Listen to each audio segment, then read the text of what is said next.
এই রান্নাটা আমার শাশুড়ি মায়ের কাছ থেকে আমরা শিখেছি। এটা পারিবারিক, এই পাচন রান্নাটা আমাদের এটা পারিবারিক রীতি। প্রতি বছর চৈত্র সংক্রান্তিতে আমরা এই রান্নাটা করি। তো দেখো, তোমাদেরকে আজকে আমি দেখাবো কীভাবে এই রান্নাটা করেছিলাম চৈত্র সংক্রান্তির দিন। এটা 5 রকম তিতো লাগে, অল্প পরিমাণে, বেশি না।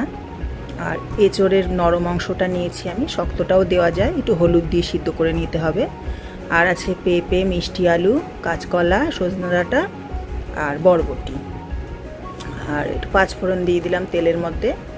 আর একটু বড়া করে নেব, একটু ছোলার ডাল বেটে তার সাথে নুন মিষ্টি দিয়ে রেখেছি, ওটা বড়া করে এর মধ্যে যাবে বড়াটাও। আর ছোলা, কাঁচা ছোলা ভিজিয়ে রেখেছি, তেঁতোগুলো একটু একটু করে তেলের মধ্যে দিয়ে দিলাম, একদম অল্প পরিমাণে দিতে হবে। আর করলাটা একটা ছোট করলা দিয়েছি। আর সামান্য পরিমাণে একটু গেমে শাক, একটু হিংচে, একটু নিম পাতা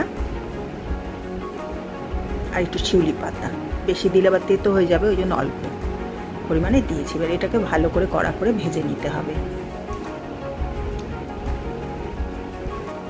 এই রান্নাটা যত ভালো হবে আমাদের বছর তত ভালো যাবে, এরকমই আমরা শুনে এসেছি। তো এই জন্য মন দিয়ে আমরা এই রান্নাটা করি। তাই ভাবলাম তোমাদের সঙ্গে একটু শেয়ার করি রান্নাটা। এবার কাঁচকলাটা দিয়ে দেবো, হলুদে ভিজিয়ে রেখেছিলাম কাঁচকলাটা কেটে, তাহলে কাঁচকলাটা কালো হয় না রান্না করলে। তারপর তেজপাতা দিয়ে ভালো করে এটা ভেজে নেব। আর ওদিকে বড়াটাও দেখো করে নিচ্ছি পাশে।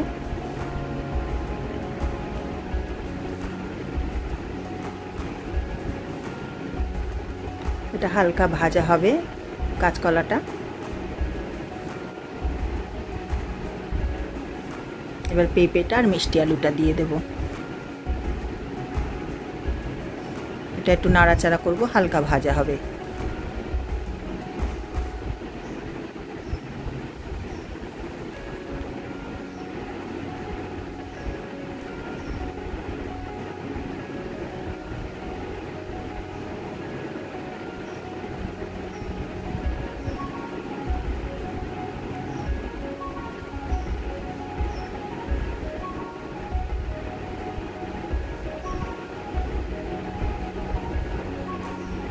এবার সজনে ডাঁটা আর বরবটিটাও দিয়ে দেব, দিয়ে একটু হালকা ভাজা ভাজা করব।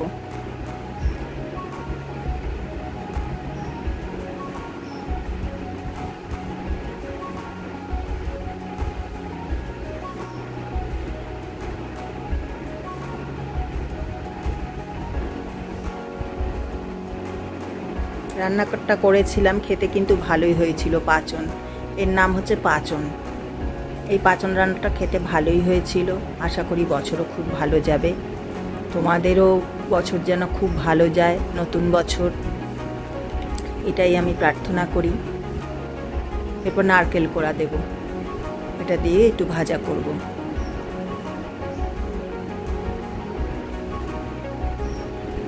সবাইকে শুভ নববর্ষ। সবাই সুস্থ থেকো, ভালো থেকো।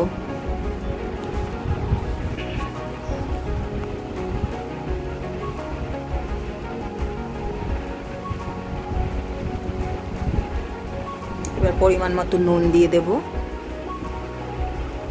হলুদ,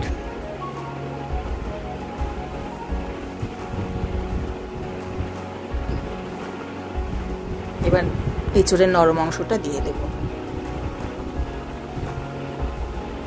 এটা কষাতে কষাতেই সেদ্ধ হয়ে যাবে। এবার আদা বাটাটাও দিয়ে দেব,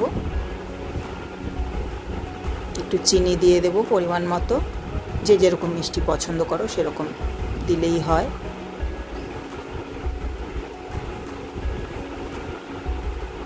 এবার ভালো করে এটাকে কষাবো। একটু কাশ্মীরি লঙ্কার গুঁড়ো দেব যাতে কালারটা সুন্দর হয়।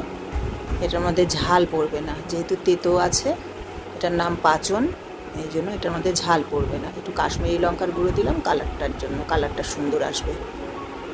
একটু ঢাকা দিয়ে দেবো। এবার ওটা থেকে একটু জল বেরোবে সামান্য। ওদিকে তেলের মধ্যে ছোলাটাও ভেজে নেব, নিয়ে মাঝে মাঝে নাড়তে হবে ঢাকা খুলে। এবার বড়া যে করেছিলাম সেই বড়ার বাটি ধুয়ে জলটা দিয়ে দেবো ওর মধ্যে একটু মাঝে মাঝে। এবার 3 বার দেবো, এইভাবে 3 বার জলটা দিয়ে দিয়ে ভালো করে করে কষাবো।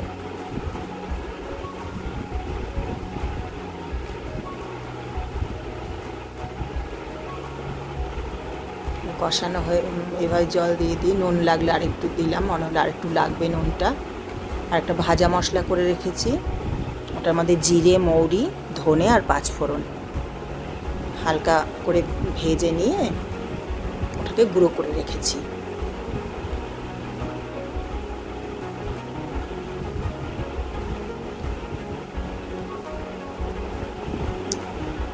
তিন চারবার জল দিয়ে দিয়ে ভালো করে কষাতে হবে।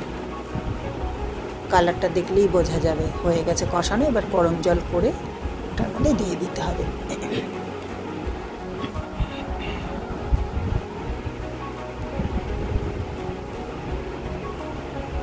দেখেছো কালারটা ভালোই এসছে মনে হচ্ছে, এবার সব সিদ্ধ হয়ে গেছে। কষাতে কষাতেই সব সিদ্ধ হয়ে গেছে। এবার মিনিট 10 মতো ফুটবে এটা। যদি মনে হয় একটু সেদ্ধ কম হয়েছে তাহলে একটু ঢাকা দিতে হবে, কিন্তু আমি সব সেদ্ধই হয়ে গেছে দেখলাম, ওই জন্য আর ঢাকা দিইনি।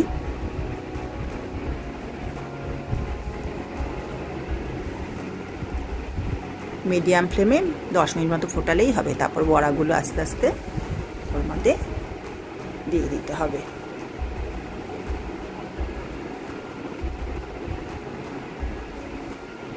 বড়াগুলো দিয়ে দিলাম। এবার এর মধ্যে ঘি পড়বে বেশ পরিমাণে, আর ওই ভাজা মশলাটা আমরা উপর দিয়ে আমি ছড়িয়ে দেব।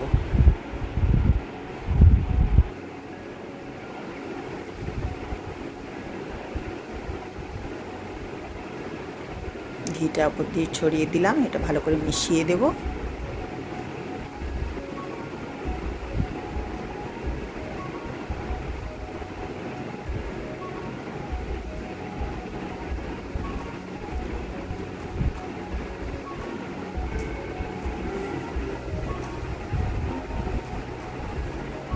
একটু অল্প অল্প ঝোল থাকবে, ওটা বড়াতেই টেনে যাবে, টেনে শুকনো হয়ে যাবে একদম।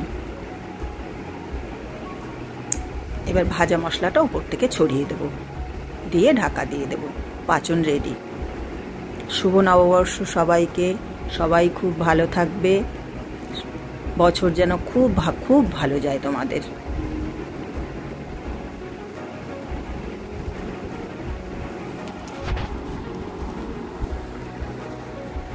আমার পাঁচনও রেডি। দেখো আমার 2জন গোপাল আছে, তাদেরকেও দিয়েছি।